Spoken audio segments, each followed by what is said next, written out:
Voici mon résumé sélectif des titres d'actualité sur la page d'Internet du journal français et international Le Monde pour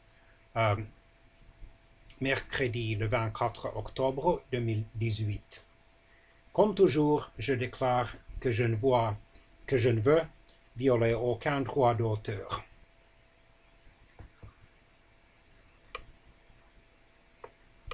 Le président turc, M. Recep Tayyip Erdogan, face à l'affaire Khashoggi, posez vos questions. Que risque l'Italie après le rejet de son projet de budget? Lactalis accusé d'avoir écoulé 8000 tonnes de poudre de lait malgré une contamination à la salmonellose. On est sur une poudrière. La colère des salariés en sursis de l'acierie d'Ascoval. La justice a accordé un nouveau délai de 2 semaines pour statuer sur le sort de l'usine. Mais la nouvelle n'a pas du tout soulagé les 281 salariés. En Équateur, au sud de l'Amérique, des journalistes sur les traces de leurs confrères assassinés.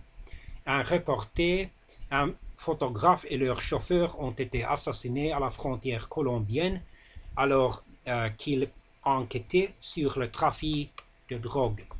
Épuisés, les 7000 migrants honduriens repartent en cortège vers les États-Unis. Des messages de texte au téléphone cellulaire à la rescousse de Tariq Ramadan. En Algérie, le président légal de l'Assemblée refuse de céder le perchoir. 2 morts en une nuit dans des bagarres entre adolescents en Île-de-France, au nord-est de la France. Les inégalités territoriales des collèges publics en Île-de-France. Les médecins ne veulent pas que les pharmaciens prescrivent des médicaments. Pour les dissuader, les États-Unis contactent directement les propagandistes en ligne. Diesel et écologie punitive, les amnésies de l'ancienne candidate présidentielle socialiste, Madame Ségolène Royal. Au Canada, des médecins pourront prescrire des visites au musée. Accusée par Salvini, la France demande avoir refoulé des migrants mineurs vers l'Italie. Des photographes de Magnum espionnent les coulisses du bureau des légendes. En France, l'industrie manufacturière, loin d'être tirée d'affaire.